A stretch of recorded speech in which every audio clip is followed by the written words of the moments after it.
sebentar. Jadi materi kita kali ini yang pertama itu adalah mengenai white box testing. Nah, kalau kita baca teorinya, ya white box testing itu adalah perangkat lunak yang diuji lalu digunakan untuk mencetak detail keseluruhan suatu rancangan aplikasi perangkat lunak dengan cara struktur kontrol dari gambaran program dan sudah mengikuti prosedur yang sudah ada. Nah, kalau kita lihat secara detail, ya kita langsung menuju ke contohnya saja. Jadi, white box testing ini adalah tes yang bertujuan untuk mengetahui apakah cara kerja dari program yang akan kita buat itu sesuai dengan yang sudah ditetapkan, ya. Dengan cara untuk menjamin operasi-operasi internal yang sudah dirancang dan sudah sesuai dengan prosedur yang sudah ada. Nah, white box testing ini lebih cenderung em, ke pengulangan atau ke perintah-perintah yang ada di dalam perintah pemrograman. Nah, Anda silakan baca sendiri teknik-tekniknya. Ada beberapa jenis white box testing, ya. Ini namanya basic patch, ya. Basic patch itu kalau kita gambarkan dalam sebuah program dan flowgraph, saya rasa sudah belajar bagaimana caranya membuat flowchart dan flowgraph. Ini flowchartnya. Jadi kalau misalnya kita akan memulai sebuah program, apa dulu yang dilakukan ya, kemudian setelahnya apa lagi, sampai dengan misalnya ada 10 langkah yang kita lakukan.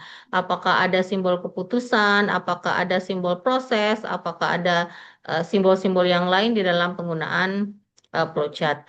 Begitu juga kalau kita mau membuat program ya. Mulainya dari mana dulu nih? Edge-nya apa, nodenya apa, region-nya apa, dan seterusnya. Saya rasa Anda udah belajar di mata kuliah graph ya. Nah, yang kedua itu adalah click-lomatic complexity. Jadi, dia langsung menuju ke proses apa yang terjadi di dalam pemrograman. Ya, misalnya kayak contoh ini ada eh, input A diinput sama dengan 10, kemudian dilanjutkan dengan B itu lebih besar daripada C.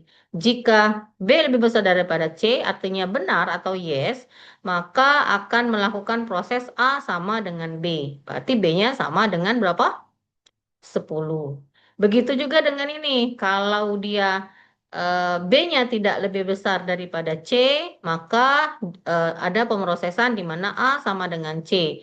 Kemudian setelah dua proses ini terjadi, maka A, B, dan C itu akan dicetak ya atau print A, B, dan C. Baru programnya berhenti. Jadi white box testing itu lebih cenderung ke dalam algoritma, ya algoritma di dalam sebuah pemrograman. Nah, kalau kita mau buat eh, tugas atau mungkin contoh di dalam penggunaan white box testing, itu berarti kita mengulik perintah-perintah program yang ada di dalam perangkat lunak yang sudah ada saat ini. Jadi white box testing ini saya rasa lebih cenderung ke beda dengan kita menggunakan usability testing. Ya, kalau usability testing programnya sudah ada dan sudah berjalan. Nah, kalau white box testing itu masih melakukan pengetesan sebelum programnya itu dipakai oleh konsumen lah dalam hal ini atau dipakai oleh user yang menggunakan program eh, yang akan kita buat gitu ya. Nah, ada lagi namanya graph matrix. Nah, seperti ini dia ya. Saya rasa Anda juga udah belajar mengenai penggunaan cara menggunakan matrik dan seterusnya. Nah, apa saja kelebihan dan kekurangannya? Kalau kelebihannya untuk mengetahui adanya kesalahan. Kalau kita menggunakan statement pengulangan, misalnya dengan menggunakan if, apakah statementnya sudah berjalan dengan benar atau tidak, gitu ya. Kemudian ketidaksamaan dalam berpendapat di mana beberapa rencana tidak sama pada hasilnya. Kemudian yang ketiga, salah dalam pengetikan, dan seterusnya, dan seterusnya. Kekurangannya juga seperti itu. Jadi di masing-masing testing itu ada kelemahan dan kekurangannya masing-masing. Nah, ini contoh penggunaan white box testing pada sebuah program, ya. Dimulai misalnya dari statement yang pertama, kedua, dan seterusnya. Ini ada berapa perintah? Ada 10 perintah contoh dalam pembelian properti. Nah, contoh dalam pembelian properti. Jadi, semua proses-proses di sini apakah sudah berjalan dengan benar atau tidak. Jadi, dia cenderung ke statement atau cenderung ke penggunaan perintah di dalam codingnya. Jadi makanya saya tidak akan menjelaskan lebih detail mengenai whiteboard testing karena tidak akan saya juga buat untuk soal ujian akhir semester. Tapi paling tidak Anda sudah mengetahui, oh seperti itu yang dikatakan sebagai whiteboard testing. Oke. Nah, yang kedua, ya, statement yang kedua atau tes yang berikutnya yang akan saya jelaskan lebih detail itu mengenai metode black box testing. Nah, kalau kita lihat apa itu black box testing, itu adalah uji coba yang dikerjakan cuma menganalisa hasil pemeriksaan melewati uji data coba dan menganalisis kegunaan dari software. Jadi dia kalau white box tadi ke codingnya, nah kalau black box tadi, kalau black box itu adalah menganalisa hasil dari perintahnya tadi. Kita langsung menuju ke contohnya saja. Silakan dibaca sendiri teori-teori yang ada. Kita ada beberapa contoh di sini. Anda juga bisa baca sendiri karena sudah saya upload beberapa minggu yang lalu. Nah, ini contoh dari yang pertama. Jadi dia ada dibuatnya dalam sebuah tabel, ya, di mana masing-masing tabel itu punya kolomnya tersendiri. Nama prosesnya apa, realisasi yang diinginkan itu seperti apa, hasil uji cobanya apa, dan apa kesimpulannya. Misalnya, proses uji cobanya adalah pencet tombol cari lokasi. Yang diinginkan atau realisasi dari program untuk proses tombol cari lokasi yaitu timbul maps lokasi dengan warna berbeda-beda. Itu hasil yang diinginkan gitu ya. Setelah diuji coba apa yang terjadi? Misalnya warna map pada prototipe aplikasi berguna sesuai yang diinginkan. Artinya bahwa proses ini sudah terrealisasi bahwa dia menimbulkan maps lokasi dengan warna yang berbeda-beda. Jadi kesimpulannya proses cari lokasi ini adalah diterima. Jadi dicentang aja diterimanya atau dibuat simbol kali, diterima atau ditolak. Proses ini kesimpulannya adalah diterima. Begitu juga dengan proses-proses yang lain. Ya. Jadi kalau memang misalnya prosesnya apa yang terjadi, kemudian apa yang diinginkan dan hasil uji cobanya apa, kemudian kesimpulannya akan ditolak, ini bisa dibuat sebagai usulan kepada programmer ya untuk mungkin memperbaiki hasil dari black box testing. Contoh lain ini ada beberapa lagi. Nah, ini contoh yang lain dari black box testing. Misalnya proses uji cobanya adalah input data, kemudian kasus uji cobanya adalah input seluruh data dan pencet tombol tambah atau input data. Hasil yang diinginkan apa? Bahwa data sukses diinput gitu ya. Pada saat kita lakukan uji coba, hasilnya adalah benar dan sesuai. Berarti kesimpulannya adalah normal. Nah, begitu juga dengan yang lain-lain. Jadi, Anda harus tahu dulu apa nama prosesnya, kasusnya apa, hasil yang diinginkan apa, hasil uji cobanya apa, dan kesimpulannya apa. Ya, ini ada 3 baris lagi. Nah, kalau yang ini uji cobanya dibuat per skenario ya. Ini sama seperti skenario atau proses lah ya, per proses. Contoh dari black box testing untuk misalnya login admin. Ya, untuk login admin. Apa proses uji cobanya? Username dan password tidak dimasukkan dan pencet tombol login atau masuk. Test case-nya adalah masih banyak yang mau masuk nih. Test case-nya adalah misalnya kita eh, ngetes kita tidak masukkan username-nya atau kita kosongkan, begitu juga dengan password-nya kita kosongkan. Hasil yang diinginkan apa? Jadi kalau orang tidak mengisi tombol, tidak mengisi apa namanya atribut username dan atribut password, maka pada saat pencet tombol login atau masuk akan keluar pesan ini, gitu ya. Mohon isi username dan password. Hasil uji coba dari proses ini misalnya sudah sesuai dengan yang diinginkan, berarti kesimpulannya itu adalah benar, gitu ya. Ini contoh yang lain. Kemudian ada contoh yang lain lagi ya. Tetap di login yang admin. Jadi dibuatnya dalam dua kategori, yaitu kasus dan hasil uji coba dengan data yang benar dan kasus dan hasil uji coba dengan data yang salah. Nah, misalnya data yang dimasukkan sama seperti tadi, itu memasukkan username dan kata sandi sesuai dengan aturan yang sudah ditentukan. Yang kita inginkan apa? Dapat masuk ke dalam sistem dan menampilkan menu utamanya. Pengamatannya atau hasil uji cobanya adalah menambahkan halaman dengan menu utama sesuai dengan persyaratan. Artinya kesimpulannya adalah diterima. Ini jika hasil atau kasus uji coba tadi kita nyatakan datanya benar. Nah, bagaimana kalau salah? Misalnya kita memasukkan username dan password yang bebas-bebas saja, gitu ya, tidak sesuai dengan aturan. Hasil yang diinginkan apa? Login akan gagal dan tampil pesan salah.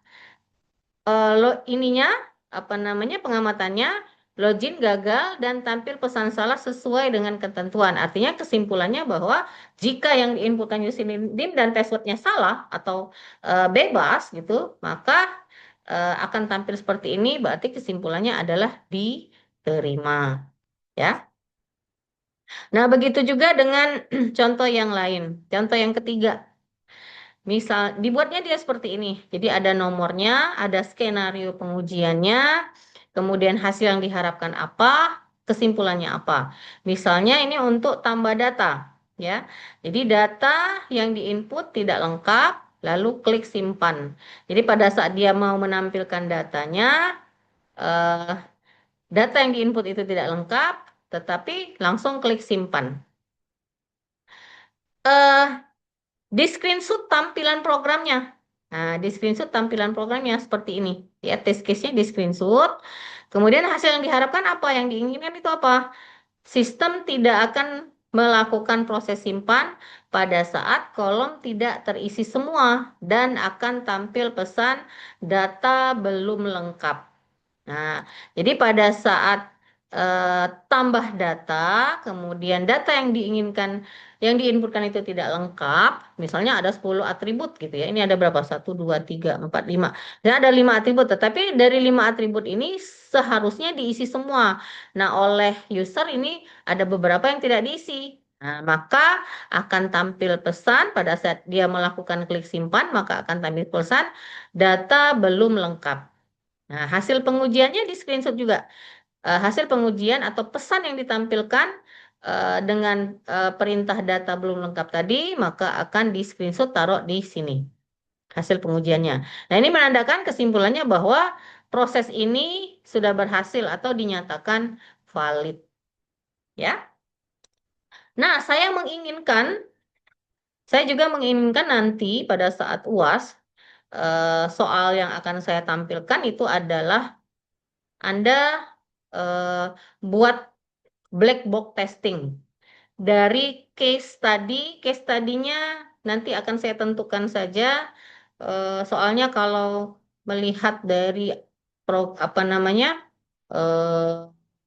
Anda presentasi kemarin kayaknya nggak berimbang gitu. Maksudnya nggak berimbang. Ada misalnya yang objeknya pakai Shopee, ada yang cuman di UIN saja, misalnya yang e-learning atau apalah.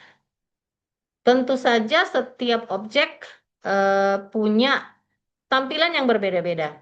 Jadi saya pengen nanti di UAS saya akan buat case study-nya, ya. Case study yang sudah pernah Anda lakukan aja di aplikasi yang ada di UIN itu. Kemudian Anda buatkan black box testingnya untuk format yang ketiga ini saja.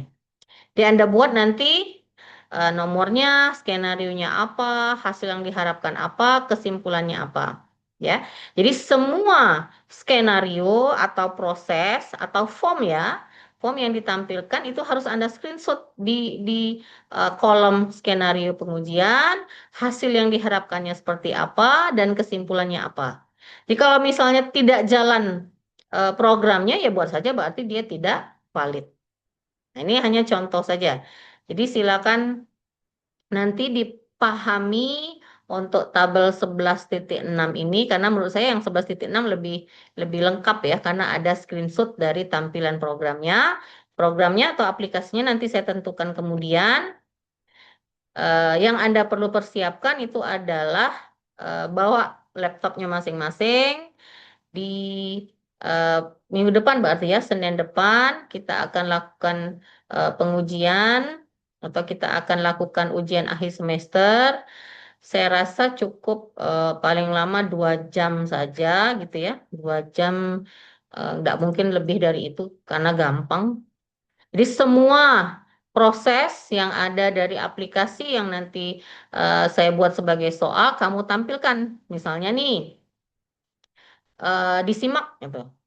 Disimak UIN. Nah, disimak UIN apa dulu yang proses apa dulu yang kalian lakukan? Misalnya skenario yang pertama adalah login. Nah, pada saat login apa yang dilakukan? Apakah sudah sesuai dengan yang diharapkan? Hasil pengujiannya seperti apa dan kesimpulannya apa? Ya. Setelah login kalau disimak tuh apa lagi? Misalnya di pada saat buka simak ada beberapa pilihan menu ya, misalnya kayak contoh Ibu nih, bukan ini. Ini di ini dulu. Nih, nah pada saat Ibu klik apa namanya bukan klik ya, buat menu milih alamat e-learning UIN, Ibu masuk ke username dan passwordnya, maka akan keluar ini. Nah, tinggal kamu pilih. Berarti proses yang pertama login, ya kan? Kemudian yang kedua adalah misalnya Ibu milih e-learning. Saya klik e-learning misalnya. Berarti proses yang kedua itu adalah e-learning. Oke, pada saat e-learning kemudian akan tampil ini, ya kan, di mana ibu harus memilih kelas. Nah, berarti proses yang ketiga adalah memilih kelas per mata kuliah yang diajarkan. Oke, setelah memilih, pada saat misalnya ibu klik mulai kelas, apa yang terjadi? Nah, akan menampilkan menu forum diskusi. Oke, pada saat melakukan forum diskusi, apa yang dilakukan? Oh, memulai diskusi. Jadi ada skenario berikutnya adalah memulai diskusi dan seterusnya sampai dengan ibu bisa log out dari eh, apa namanya dari e-learning ini. Nah, dari e-learning ini, gitu ya. Jadi silakan dipahami. Ibu akan ambil dari aplikasi dari program yang sudah kamu kamu lakukan aja gitu ya, yang ada di UIN aja. Apakah nanti entah SIMAK, entah e-learning, entah KKN, entah apapun itu, eh, silakan di pelajari saja materi untuk black box testing. Oke, sampai dengan di sini ada yang mau ditanyakan? Nah, sedikit aja kita materinya, tetapi materi ini tentu saja sebagai bahan untuk soal ujian akhir semester. Ada yang mau ditanya sebelum Ibu tutup, nak? Absen sudah semua karena Ibu batasi sampai jam 14:40 kalau saya tidak salah. Jadi masih ada waktu kurang lebih 18 menit lagi. Ada yang mau bertanya? Ada yang mau bertanya, nak? Nah, coba Ibu besarkan dulu. Coba dibuka dulu ininya, nak. Screen ininya, videonya masing-masing. Nah, Ibu mau screenshot untuk bukti bahwa kita sudah melakukan pembelajaran melalui e-learning. Nah, mengenai jadwal, kayaknya kita pagi aja, ya. Yang kelas B gimana? Kelas B pagi ada jadwal nggak, nak? Kuliah. Kelas B. Nggak ada jadwal kuliah? Nggak ada? Ada nggak jadwal kuliah, nak? Ibu screenshot dulu ya. Siapa tahu kakek ditanya kaprodi gitu. Halaman pertama. Oke, halaman kedua. Mana nih masih ada yang masih ada yang baru nak meneri jilbab ya. Full screen. Ada yang baru pakai jilbab.